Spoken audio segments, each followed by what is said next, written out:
Good morning student. एक बहुत ही important updates है करंट अफेयर से, जो कि आपके सिर्फ प्रीलिम्स एग्जामिनेशन के लिए ही इम्पॉर्टेंट नहीं है, बल्कि मेंस पॉइंट ऑफ व्यू से ज़्यादा इम्पॉर्टेंट है। अभी बीपीएससी का मेंस अप्रैल में होने वाला है। इसके अलावा यूपी पीसीएस का भी मेंस होगा, है ना। और यूपीएससी का प्रीलिम्स होने वाला है 2025 का। इसके लिए फॉर्म फिल किया जा रहा है। तो इस इस कॉन्टेक्स्ट में ये जो इंडेक्स होते हैं, ये जो रिपोर्ट्स होते हैं, खासकर स्टेट रिलेटेड रिपोर्ट, जिसको सब नेशनल इंडेक्स कहा जाता है, वो हमारे लिए इम्पोर्टेंट होते हैं, क्योंकि वो डेटा हम अपने आंसर राइटिंग में, मेंस आंसर राइटिंग में यूज करते हैं। साथ ही साथ ये कभी कभी ये डायरेक्ट पूछ लिया जाता है हमसे, है ना, ये डेटा। तो हम यहाँ पे एक ऐसे ही एक इम्पॉर्टेंट इंडेक्स की चर्चा करेंगे, जिसका इनॉग्रेशन 2025 में हुआ है। यानी जो the fiscal health index report है, द फिस्कल हेल्थ इंडेक्स, उसे नीति आयोग ने 24 जनवरी 2025 को इनॉग्रेट किया है। यानी first time fiscal health index जो है वो जारी किया गया है। The fiscal health index report will be an annual publication focusing on the fiscal health of Indian state, offering data-driven insights that will be leveraged for informed state-level policy intervention to improve overall fiscal governance, economic resilience and stability of the nation, है ना। ये Shri BVR Subramaniam, जो CEO हैं, chief executive officer NITI Aayog के, उनका यह statement है। और इस स्टेटमेंट को आप डायरेक्ट यूज कर सकते हैं अपने एसे में, है ना, अपने आंसर राइटिंग में। तो उनका कहना है कि जो फिस्कल हेल्थ इंडेक्स है, जो फर्स्ट टाइम 24 जनवरी 2025 को इसका फर्स्ट इशू जारी किया गया है 2025 में, इनॉग्रल इशू। तो ये क्या करेगा, एक एनुअल पब्लिकेशन होगा। एनुअल पब्लिकेशन मतलब हर साल इसे पब्लिश किया जाएगा, और इसका जो फोकस होगा वो होगा fiscal health of Indian state. यानी जितने स्टेट्स हैं, इसमें तो लगभग 18 स्टेट्स को शामिल किया गया है। तो 18 जो मेजर स्टेट्स हैं, बड़े स्टेट्स हैं, उनके फिस्कल हेल्थ को ये क्या करेगा, इस फिस्कल हेल्थ पे इसका फोकस होगा। और ये इंडेक्स एक डेटा ड्रिवन इंसाइट हमें देगा। इंसाइट मतलब दृष्टि हमें देगा, डेटा ड्रिवन, यानी डेटा के आधार पे, that will be leveraged for informed state level policy intervention, जिसको यूज़ करके हम स्टेट लेवल पर पॉलिसी इंटरवेंशन कर सकते हैं। यानी पॉलिसी निर्माण करना, उसको मोल्ड करना, है ना, ज़रूरत के हिसाब से ये हम उसको कर सकते हैं, जिससे हमारा ओवरऑल फिजिकल गवर्नेंस इम्प्रूव होगा, इकोनॉमिक रेसिलियंस आएगी, और साथ ही साथ नेशन की स्टेबिलिटी होगी। अब यहाँ पे इम्पॉर्टेंट है, ये फिजिकल होता क्या है, फिजिकल हेल्थ का अर्थ क्या है। देखिए, फिजिकल का अर्थ होता है वित्त, है ना, हिंदी में इसे वित्त कहते हैं। इसका अर्थ होता है गवर्नमेंट की जो भी इनकम होती है और एक्सपेंडिचर होती है, वो उसे फिजिकल कहते हैं। यानी आय और व्यय, इसे ही फिजिकल कहा जाता है या फिजिकल पॉलिसी कहा जाता है। तो फिजिकल हेल्थ का मतलब है गवर्नमेंट का जो इनकम और एक्सपेंडिचर है, रिसीट्स और एक्सपेंडिचर है, वो इस तरह से हो कि जो गवर्नमेंट की जो इकोनॉमिक रेसिलियंस है वो बनी रहे, है ना। और अगर गवर्नमेंट डेट ले रही है तो उस लिमिट तक ही हो जो सोवरेन डेट क्राइसिस तक उसे ना ले जाए। तो ये चीज़ें बहुत ही इम्पॉर्टेंट है ना, फिजिकल हेल्थ। और ये जो हमारा नया फिजिकल हेल्थ इंडेक्स रिपोर्ट है, जो हर साल जारी किया जाएगा, जिसका इनॉग्रल इशू इस साल जारी किया गया है, वो फिजिकल हेल्थ पे ही फोकस होगा। और ये बहुत ही डिज़ायरेबल था, ये बहुत ही ज़रूरी था हमारी इकोनॉमी में, है ना। हमने सुना है कि कोऑपरेटिव फेडरलिज्म के बारे में सुना है ना, कोऑपरेटिव फेडरलिज्म के बारे में हमने सुना होगा, है ना। तो कोऑपरेटिव फेडरलिज्म का मतलब है सहकारी संघवाद। अब ये सहकारी संघवाद क्या है कि नेशन जो है, नेशन कोई टारगेट अचीव करना चाह रहा है। मान लीजिए जीडीपी ग्रोथ चाह रहा है कि जीडीपी ग्रोथ इतनी हो, या फिर फिजिकल कंसोलिडेशन चाह रहा है। फिजिकल कंसोलिडेशन मतलब कर्ज ज़्यादा ना हो, है ना, और जो एक्सपेंडिचर है वो आसानी से उसको मीट किया जा सके, उसको पूरा किया जा सके। तो फिजिकल कंसोलिडेशन चाह रहा है ये सेंट्रल गवर्नमेंट, है ना, हमारा केंद्र सरकार। और अगर स्टेट्स इसमें अगर हेल्प नहीं करेंगे, कोऑपरेट नहीं करेंगे, तो ये टारगेट अचीव करना बहुत ही मुश्किल होगा। तो ये इसी को कोऑपरेटिव फेडरलिज्म कहा जाता है, यानी जो सेंट्रल पॉलिटी है और स्टेट की पॉलिटी है, दोनों इस तरह से कोऑपरेशन में हो कि सेंटर जो है ओवरऑल किसी पर्टिकुलर गोल को अचीव कर सके। जैसे फिजिकल कंसोलिडेशन का गोल है, तो वो तभी अचीव कर सकते हैं जब सारे स्टेट्स का फिजिकल कंसोलिडेशन हो, है ना, उनकी फिजिकल हेल्थ अच्छी हो। और उसी पर्पज से ये जो इंडेक्स लाया गया है नीति आयोग का, है ना, फिजिकल हेल्थ इंडेक्स। साथ ही साथ कॉम्पिटिटिव फेडरलिज्म मतलब सेंटर अगर कोई बहुत अच्छा परफॉर्म कर रहा है या कोई दूसरा स्टेट बहुत अच्छा परफॉर्म कर रहा है, तो उसको देखकर जो कमज़ोर स्टेट्स हैं, है ना, वो भी अच्छा परफॉर्म करेंगे, है ना, वो कंपटीशन महसूस करेंगे और अपने आप को बेहतर करेंगे। इसको कहा जाता है कॉम्पिटिटिव फेडरलिज्म। तो ये जो इंडेक्स लाया गया है, फिजिकल हेल्थ इंडेक्स रिपोर्ट, ये कोऑपरेटिव फेडरलिज्म और कॉम्पिटिटिव फेडरलिज्म को प्रमोट करेगा। साथ ही साथ ओवरऑल नेशन की जो फिजिकल स्टेबिलिटी है उसको इंश्योर करेगा, फिजिकल कंसोलिडेशन के लक्ष्य को पूरा करेगा, है ना।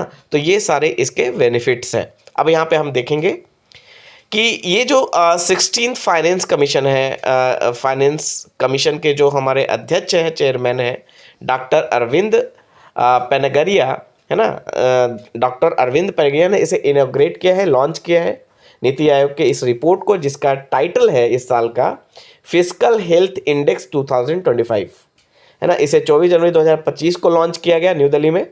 और यहाँ आपको बता दें कि ये जो रिपोर्ट है वो एक कॉम्प्रिहेंसिव असेसमेंट देगा, ये एग्जामिन करेगा, असेसमेंट करेगा of the physical health of 18 major state. 18 जो बड़े स्टेट्स हैं, जो मेजर स्टेट्स हैं, उनको इनके फिजिकल हेल्थ को ये एसेस करेगा, उनकी जांच करेगा बेस्ड ऑन 5 की सब इंडिसेस। 5 सब की इंडिसेस यूज किया गया है, यानी 5 इंडिसेस, 5 उसको इंडेक्स के आधार पर, है ना, सूचकांकों के आधार पर ओवरऑल जो स्टेट्स का है फिजिकल हेल्थ वो एसेस किया जाएगा।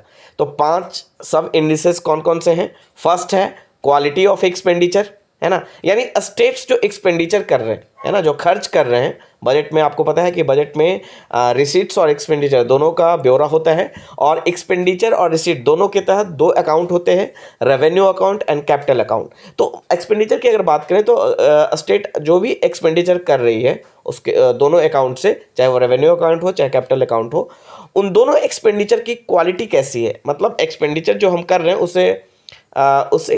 उसका प्रोडक्ट कैसा है, मतलब कितना हम प्रोड्यूस कर पा रहे हैं, कितना हम उसको जस्टिफाई कर पा रहे हैं, मतलब उसकी क्वालिटी कैसी है ना, एक्सपेंडिचर की।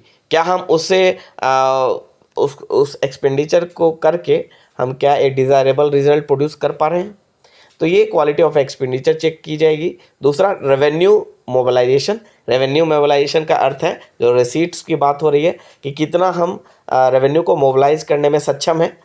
डिफरेंट टाइप ऑफ रेवेन्यू, जैसे टैक्स रेवेन्यू होता है और नॉन टैक्स रेवेन्यू में गवर्नमेंट जो डिफरेंट शेयर्स में या फिर अलग अलग जगह जो इन्वेस्ट करती है वहाँ से कितना रेवेन्यू जनरेट कर पा रही है। साथ ही साथ टैक्स कलेक्शन कितना है ना, टैक्स रिटर्न कितना है।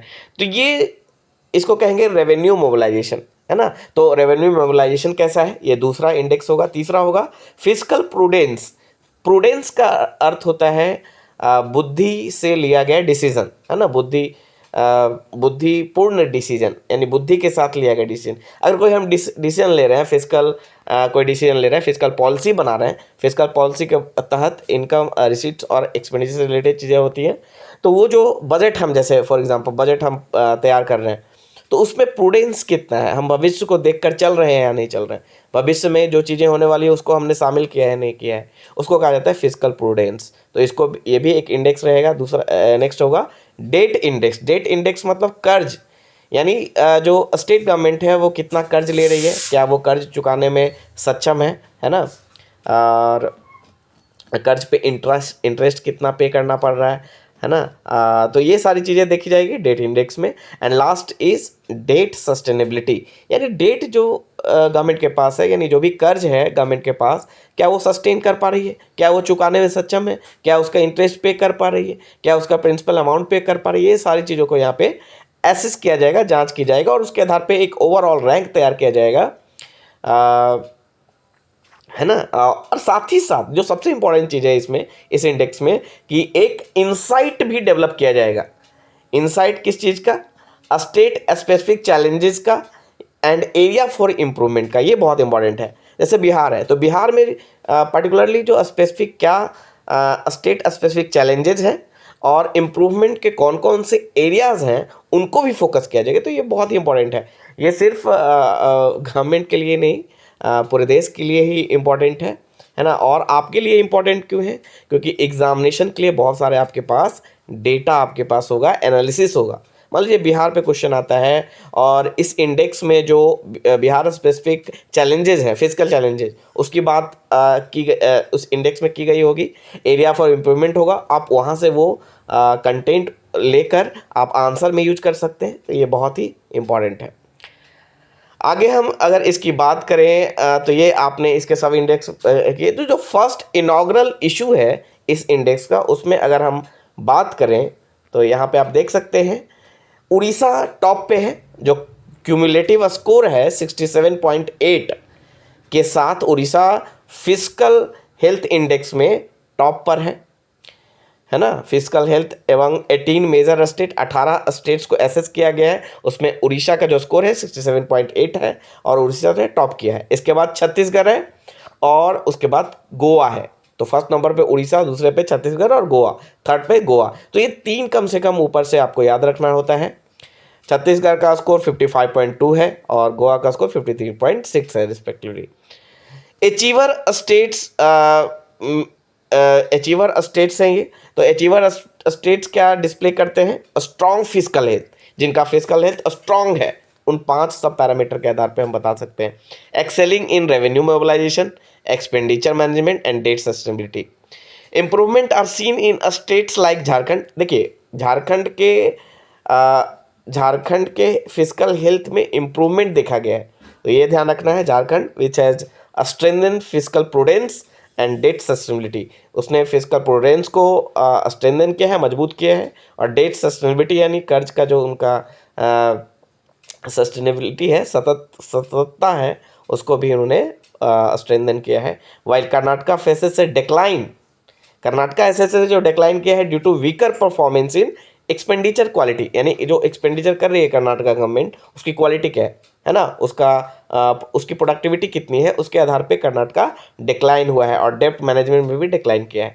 This inter state disparities highlights the need for targeted reforms, यानी ये बताता है कि जैसे हम ओवरऑल जब बजट की बात करते हैं, इंडिया के बजट की बात करते हैं, तो हम स्टेट स्पेसिफिक चीज़ों को नहीं रखते। लेकिन ये जो इंडेक्स है, जो फिजिकल हेल्थ इंडेक्स है, वो हमें ये इंडिकेट करता है कि हर स्टेट की समस्याएं अलग हैं, हर स्टेट की रिक्वायरमेंट अलग है, और इसके लिए ज़रूरी है कि हमें टारगेटेड रिफॉर्म लाने की ज़रूरत है। ओके, तो ये चीज़ें आपको ध्यान रखना है ना। बिहार की अगर बात करें तो बिहार परफॉर्मर स्टेट्स में है। ओके, तो बिहार जो है वो परफॉर्मर स्टेट्स में आ रहा है। तो this is the first inaugural session of physical health index 2025। अब इसे थोड़ा सा और भी आप डिटेल में पढ़ें, है ना। जो भी इसका इंडेक्स का है, वहाँ से आपको बहुत सारा इंसाइट आपको प्राप्त होगा, जो उस डेटा को आप ऐसे में खासकर और मेंस के आंसर राइटिंग, जीएस के आंसर राइटिंग में उसको यूज कर सकते हैं। अगर ये वीडियो आपको अच्छा लगा तो लाइक एंड सब्सक्राइब करें और अधिक से अधिक शेयर करें, है ना। Thank you.